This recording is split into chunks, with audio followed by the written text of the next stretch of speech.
Have you struggled to get the maximum reach with your content? Instagram just released a feature called Instagram Collabs. We're going to break down exactly what Instagram Collabs are and some ideas of how to use it for your business.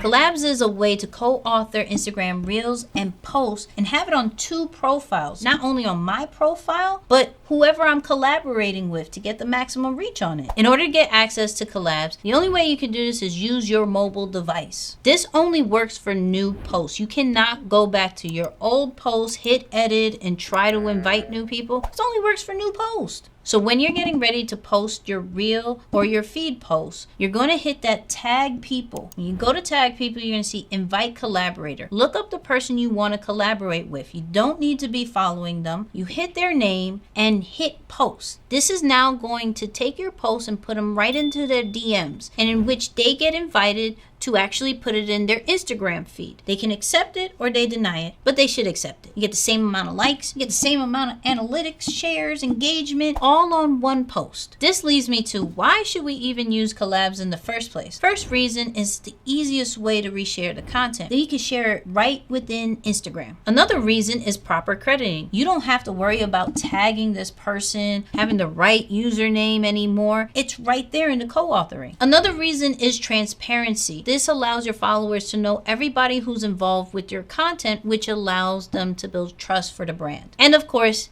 this is great for engagement and increased visibility because it's on 2 different feeds. This is going to take both collaborators and be introduced to a whole new audience. Here's some ideas of how to use the Collabs feature. 1, we're talking about user-generated content. Let's say somebody's using your product and they collab with you. Now you get to see who uses the product and who the actual brand is. Another use is sponsored content. Let's say you're actually paying a brand or an influencer to post your content. You can now collaborate with them as well as get them to use the paid partnership label. Before I get to the next example, hit that like button real quick for me, please. All right, let's get into the example. Another use is when you collaborate with another brand for a giveaway, you can use this collab feature so it can be easier for people to follow and engage with both parties. Collabs are great for brands that have multiple locations. Let's say the main location is trying to announce a brand new location. Collabs is great for this feature. Here's some more examples to wrap your head around this feature. Let's say you had a podcast. You take your podcast and you can collaborate with the host or the guest that you have for that particular episode. Let's say you're a clothing brand. You could collaborate with an influencer or a store that has your product. Let's use the example of a wedding photographer. You could collaborate with that actual couple that you shot or the venue that you shot at. And let's say you're location based. Let's say you're a food truck. You can actually collaborate with the store or the venue that you're right in front of to let people know where you're at. So while Collabs is the newest form of tagging on Instagram, there's other tags that you want to explore to expand your reach. Check out this video so you can see what I'm talking about.